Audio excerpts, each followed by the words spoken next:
Hello friends, welcome to Tamil tutorials.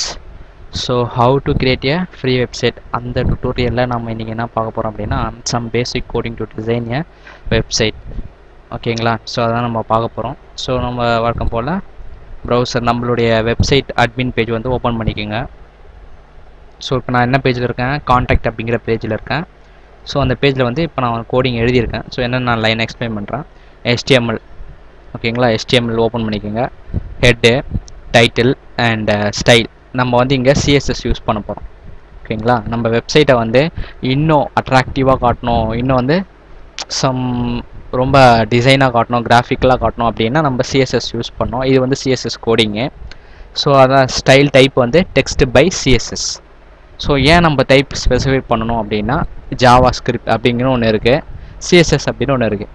So நம்ம வந்து specify பண்ணால் தான் ப்ரௌசருக்கு அது தெரியும். ஸோ அது வந்து ஜாவா ஸ்கிரிப்ட் கோடிங் நம்ம யூஸ் பண்ணியிருக்கோமா இல்லை CSS கோடிங் நம்ம யூஸ் பண்ணியிருக்கோமா அப்படிங்கிறது ப்ரௌசருக்கு தெரியணும். அப்படிங்கிறதுக்காக தான் நம்ம வந்து ஸ்டைல் டைப்ன்ற டேக் நம்ம கொடுக்குறோம். அதுக்குள்ளே வந்து டெக்ஸ்ட் பை CSS கொடுக்குறோம். ஸோ இங்கே வந்து ஏன்றது ஒரு ஆங்கர் டேக், அதாவது லிங்க் டேக். ஓகேங்களா? ஸோ அந்த டேக்கு நான் ஹோவர் HOVR அப்படிங்கிற ஒரு ஸ்டைலை கொடுக்குறேன். ஸோ அந்த ஸ்டைல் என்ன அப்படின்னா நான் அது கிட்ட கொண்டு போகும்போது சேஞ்ச் ஆகும். இப்போ அந்த லிங்க்கு கிட்ட நான் கர்சரை கொண்டு போனேன்னா சம் சேஞ்சஸ் நடக்கும். ஸோ என்ன சேஞ்சஸ் நடக்கணும் அப்படின்னா நான் என்ன கொடுத்துருக்கேன், பேக்ரவுண்ட் கலர். ஸோ அது கிட்ட கொண்டு போகும்போது இப்போ ஃபார் எக்ஸாம்பிள் வெறும் எழுத்து தான் இருக்குது அப்படின்னா நான் பேக்ரவுண்ட் கலர் ப்ளூன்னு கொடுத்துருக்குன்னு வச்சுக்கோங்களேன். அந்த எழுத்துக்கிட்ட போகும்போது அதுக்கு ஒரு பேக்ரவுண்ட் செட் ஆகிடும். ஓகேங்களா? ஸோ டெக்ஸ்ட் கலர் வெறும் கலர்னு கொடுத்தோன்னா நம்ம டெக்ஸ்ட் கலர் வந்துடும். ஓகேங்களா? ஒயிட்டுன்னு கொடுத்துருக்கேன். ஃபாண்ட் சைஸ் வந்து 12 பாயிண்ட். ஸோ இப்போ நான் வந்து ஒரு 20 பாயிண்ட் எவ்வளோ வேணும் நம்மளுக்கு தேவையோ அவ்வளோ கொடுத்துக்கலாம். அதுக்கப்புறம் ஸ்டைல் டேக்கை க்ளோஸ் பண்ணோம். முக்கியமான விஷயம் என்னென்னா இது வந்து ஹெட்டுக்குள்ளே தான் இருக்கும். அடுத்தது பாடிக்குள்ளே நான் நிறைய லிங்க்ஸ் வந்து க்ரியேட் பண்ணியிருக்கேன். ஸோ உங்களுக்கு எப்படி லிங்க் க்ரியேட் பண்ணோம் அப்படின்றத நான் ஆரம்பத்தில் இந்த டுட்டோரியல் ஆரம்பத்துலேயே நான் உங்களுக்கு சொல்லியிருக்கேன். ஸோ இந்த லிங்க் பட்டன் யூஸ் பண்ணி க்ரியேட் பண்ணிக்கலாம். அது நான் வந்து ஒரு லிஸ்ட்டில் அன்ஆர்டர் லிஸ்ட்டில் வந்து நான் போட்டிருக்கேன். ஸோ HTML பேசிக்ஸ் தெரிஞ்சவங்க இது ஈஸியாக அண்டர்ஸ்டாண்ட் பண்ணிக்கலாம். ஸோ தெரியாதவங்க இதை பார்த்தா கூட அண்டர்ஸ்டாண்ட் பண்ணிக்கணும். அதுக்கு நான் சொல்கிறேன். ஸோ அன்ஆர்டர் லிஸ்ட் அப்படின்னா இப்போது ஃபார் எக்ஸாம்பிள் இப்போ நம்ம லிஸ்ட் எடுக்கிறோம் அப்படின்னா எப்படி லிஸ்ட் எடுப்போம், 1 2 3 அப்படிங்கிற நம்பர் போட்டு லிஸ்ட் எடுப்போம் இல்லையா? ஸோ 1 2 3 ABCD ரோமர் லெட்டர் இதெல்லாம் யூஸ் பண்ணோன்னா அது ஆர்டர் லிஸ்ட். ஸோ அன்ஆர்டர் லிஸ்ட் என்ன, புல்லட் யூஸ் பண்ணுறது, சர்க்கிள், ஸ்கொயர், எலிப்ஸ் இந்த மாதிரி டைப் ஆஃப் புல்லட் யூஸ் பண்ணுறதான் வந்து அன்ஆர்டர் லிஸ்ட். ஸோ அந்த அன்ஆர்டர் லிஸ்ட்டுன்னு ஸ்பெசிஃபை பண்ணிடணும். ஓகேங்களா? ஸோ அதுக்குள்ளே ஒரு லிஸ்ட் ஐட்டம், LIன்றது ஒரு லிஸ்ட் ஐட்டம். ஸோ லிஸ்ட் ஐட்டம்னா அங்கே ஒரு டாட் வரும். ஓகேங்களா? ஒரு புல்லட் வரும். ஸோ அந்த புல்லட்டில் நான் ஆங்கர் டேக்கில் HREF டேக்குள்ளே என்னுடைய வெப்சைட் ஏதோ ஒரு எந்த வெப்சைட் அட்ரஸ் வேணுமோ அதை போட்டுக்க வேண்டியதான். அதுக்கப்புறம் target is equal to blank. இதை கொடுத்தாதான், இந்த கோடிங் கொடுத்தாதான் நம்ம கிளிக் பண்ணும்போது அடுத்த பேஜ் அடுத்த விண்டோவில் வந்து ஓப்பன் ஆகும். இல்லைனா சேம் பேஜிலே அது வந்து ஓப்பன் ஆகும். ஓகேங்களா? ஃபார் எக்ஸாம்பிள் இங்கே நம்ம வெப்சைட்டை ஓப்பன் பண்ணலாமே.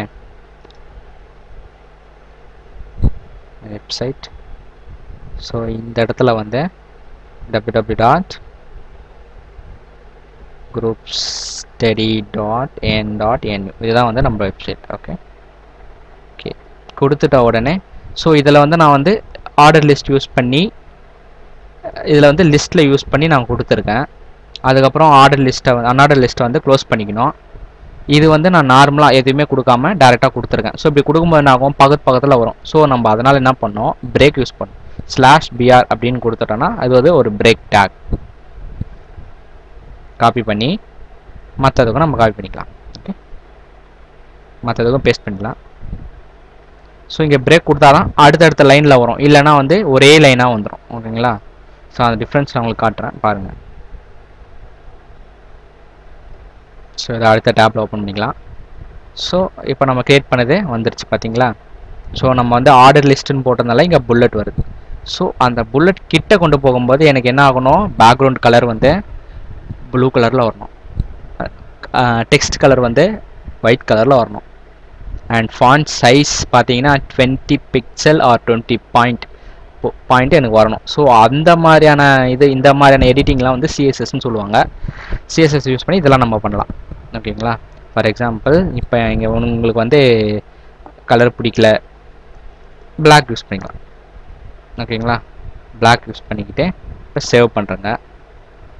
ஸோ இந்த பேஜை வந்து ரெஃப்ரெஷ் பண்ணோன்னா ரீலோட் பண்ணோன்னா நம்மளுக்கு அந்த டிஃப்ரென்ஸ் தெரிஞ்சுதுங்களா? ஸோ இந்த டிஃப்ரென்ஸ். ஸோ நம்ம உங்களுக்கு ஒரு வேளை உங்களுக்கு இந்த ஒயிட் கலர் பிடிக்கல, எனக்கு க்ரீன் கலர் இருந்தால் பெட்டர் அப்படின்னு ஃபீல் பண்ணிங்கன்னா உங்களுக்கு என்ன உங்களுக்கு தேவைப்படுதோ நம்மளோட எடிட்டிங் தான். ஸோ என்னன்னு தெரிஞ்சுக்குங்க, அதுக்கப்புறம் உங்களுக்கு ஏற்ற மாதிரி மாடிஃபிகேஷன் மாட்டிக்கலாம், அவ்வளோதான். இவ்வளோதான் டிஃப்ரென்ஸ். ஸோ இதை பேஸ் பண்ணி பார்த்தீங்களா டிஃப்ரென்ஸ் தெரியுதா? ஸோ இது வந்து இந்த பேஜில் இருக்கிற எல்லா ஆங்கர் டேகுக்கும், ஸோ இந்த பேஜில் இருக்கிற எல்லாத்துக்குமே இது வந்து காமன். இதை தான் வந்து நம்ம செலக்டார் அப்படின்னு சொல்லுவாங்க. So universal selector, type selector, simple selector, இந்த மாதிரி நிறைய செலக்டார்ஸ் இருக்குது சிஎஸ்எஸ்ல. ஓகேங்களா? சிஎஸ்எஸ் படிச்சிங்கன்னா உங்களுக்கு அது கண்டிப்பாக புரியும். ஸோ அந்த மாதிரியான செலக்டார்ஸ் யூஸ் பண்ணி தான் பர்டிகுலர் டேகுக்கு மட்டும் வேணும்னா கிளாஸ் செலக்டார் அப்படின்றது. ஸோ பர்டிகுலர் டேகுக்கு மட்டும் நான் கிளாஸ் யூஸ் பண்ணி நான் அதுக்கு மட்டும் அந்த டிசைனை வந்து நான் கொடுக்கலாம். இல்லை ஒட்டுமொத்தமாக இருக்கிற அந்த பேஜில் இருக்கிற எல்லாத்துக்குமே அந்த டிசைன் நான் கொடுக்கணும் அப்படின்னா யூனிவர்சல் செலக்டார். ஸோ இந்த மாதிரி செலக்டார்ஸ் யூஸ் பண்ணி நம்ம வந்து டிசைன் கொடுக்கலாம். ஓகேங்களா? ஓகே, என்னுடைய வெப்சைட் போகுமா? இதுதான் என்னுடைய வெப்சைட். கிளிக் பண்ணிங்கன்னா நெக்ஸ்ட் பேஜுக்கு போகுது. இதுதான் வந்து என்னுடைய வெப்சைட். இந்த டுட்டோரியல் வீடியோஸ் உங்களுக்கு பிடிச்சிருந்துச்சுன்னா, இது ரொம்ப உங்களுக்கு யூஸ்ஃபுல்லாக இருந்துச்சுன்னா ஃபேஸ்புக் இந்த இடத்துல லைக் கொடுங்க. ஓகேங்களா? ஃபேஸ்புக் லைக் கொடுங்க, இல்லைனா ஷேர் பண்ணிக்கோங்க, உங்கள் ஃப்ரெண்ட்ஸோட ஷேர் பண்ணிக்கலாம். அதாவது இந்த வீடியோஸ் நல்லா இருந்துச்சு அப்படின்னா நீங்கள் யாருக்காவது நீங்கள் இதை பற்றி சொல்லணும் அப்படின்னா நீங்கள் ஷேர் பண்ணிக்கலாம்.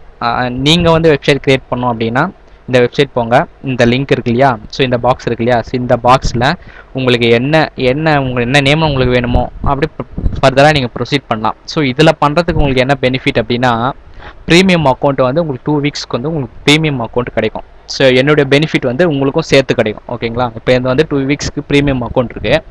ஸோ நீங்கள் வந்து புதுசாக என்.என்.யூ அப்படின்னு தனியாக போய் ஓப்பன் பண்ணிங்கன்னா உங்களுக்கு அந்த பெனிஃபிட்ஸ் கிடைக்காது. ஸோ ப்ரீமியம் அக்கௌண்ட்டில் என்னென்ன பெனிஃபிட்ஸ் இருக்குன்னு உங்களுக்கு ஏற்கனவே சொல்லியிருக்கேன். ஸோ 200 பேஜஸ் நம்மளுக்கு கொடுப்பாங்க. ப்ரீமியம் அக்கௌண்ட் இல்லை அப்படின்னா வெறும் ஃப்ரீ வெப்சைட்னா 10 பேஜஸ் தான், 10 or 8 பேஜஸ் தான் நம்மளுக்கு கிடைக்கும். உங்களுக்கு 200 பேஜஸ் கிடைக்கும். நம்ம ஸ்டோர் பண்ணிக்கலாம், நம்ம வெப்சைட்டை நம்ம ஸ்டோர் பண்ணிக்கலாம், எம்பெட் பண்ணணும்னு அவசியம் இல்லை. ஸோ இந்த மாதிரியான ஃபெசிலிட்டி நிறைய வந்து ப்ரீமியம் அக்கௌண்ட்டில் இருக்குது. ஸோ அதனால் நீங்கள் என்னுடைய வெப்சைட்டில் இந்த இடத்துல நீங்கள் ஓப்பன் பண்ணி க்ரியேட் பண்ணிங்கன்னா கண்டிப்பாக உங்களுக்கு யூஸ்ஃபுல்லாக இருக்கும். ஓகே, தேங்க்யூ ஃபார் வாட்சிங். இதில் வந்து ஏகப்பட்டது. இதில் வந்து நான் புதுசாக ஒரு ஃபீச்சர்ஸ்லாம் ஆட் பண்ணியிருக்கோம். Online test, Java online test add பண்ணி கிளிக் பண்ணிங்கன்னா ஃபர்தர் பேஜுக்கு போகும். ஸோ அந்த பேஜில் வந்து உங்கள் நேம் கொடுத்து நீங்கள் வந்து டெஸ்ட்டை வந்து ஸ்டார்ட் பண்ணிக்கலாம். அண்ட் டவுன்லோட்ஸில் என்ன இருக்குன்னா, நான் இனிமேல் தான் நிறைய அப்லோட் பண்ணணும். ஓகே, இதில் வந்து இன்டர்நெட் ஷார்ட்கட்ஸ் சம் இதெல்லாம் வந்து நான் மீடியா ஃபயர் யூஸ் பண்ணி அப்லோட் பண்ணி வச்சுருக்கேன். ஓகேங்களா? இதெல்லாம் வந்து பாருங்கள், உங்களுக்கு யூஸ்ஃபுல்லாக இருந்துச்சுன்னா எடுத்துக்கோங்க. அப்புறம் வெப் டெக்னாலஜியில் இப்போது எனக்கு HTML CSS பற்றிலாம் நான் தெரிஞ்சுக்கணும், எனக்கு அதெல்லாம் தெரியல அப்படின்னா அதுக்கான டுட்டோரியல்ஸ் கூட நாங்கள் போட்டிருக்கோம். ஸோ HTML பார்த்தோன்னா இதை பார்த்தாகணும், நீங்கள் ரொம்ப இன்டெலிஜென்ட் ஆகிட முடியாது. அட்லீஸ்ட் சம் பேசிக் நாலேஜ் இதை வச்சுக்கிட்டு உங்களால் கண்டிப்பாக ஃபர்தராக அவங்களால அட்வான்ஸாக கற்றுக்க முடியும். அந்த மாதிரி ஸோ உங்களுக்கு பேசிக் நாலேஜ் வர அளவுக்கு நான் சில டுட்டோரியல்ஸ்லாம் இதில் போட்டு வச்சுருக்கேன். கண்டிப்பாக உங்களுக்கு யூஸ்ஃபுல்லாக இருக்கும். இதை பாருங்கள். இந்த வீடியோஸ் உங்களுக்கு பிடிச்சிருந்துச்சுன்னா லைக் கொடுங்க. என்னுடைய YouTube channel Vijay Prakash Tamil tutorial அப்படின்னு யூடியூப்பில் டைப் பண்ணாவே என்னுடைய சேனல்ஸ் ஓப்பன் ஆகும். ஸோ அதை வந்து சப்ஸ்கிரைப் பண்ணுங்கள். நான் ஃபர்தராக ஏதாவது வீடியோஸ் அப்லோட் பண்ணேன்னா உங்களுக்கு வந்து அப்டேட் ஆகிடும். உங்களுக்கு நான் அப்டேட் பண்ணுற ஏதாவது வீடியோஸ் பற்றின இன்ஃபர்மேஷன் உங்களுக்கு வந்துடும். ஸோ அதை பார்த்து தெரிஞ்சுக்கோங்க. மெயினாக வந்து இந்த வெப்சைட் ஓப்பன் பண்ணுறதுக்கான காரணமே வந்து தமிழ் மீடியம் ஸ்டூடெண்ட்ஸ் வந்து நான் வந்து தமிழ் மீடியம் தான் படித்தேன். ஸோ என்ன ப்ராப்ளம்ஸ்லாம் வந்து அதில் இருக்குன்னு எனக்கு நல்லாவே தெரியும். ஸோ அதை என்னால் முடிஞ்ச அளவுக்கு கொஞ்சம் ஹெல்ப் பண்ணும் அப்படின்னு நான் நினச்சேன். அதுதான் இந்த வெப்சைட். ஸோ உங்களோட என்கரேஜ்மெண்ட்லாம் இருக்குது. ஃபர்தரில் இன்னும் அட்வான்ஸ் லெவலுக்கு நான் கொண்டு போகணும்.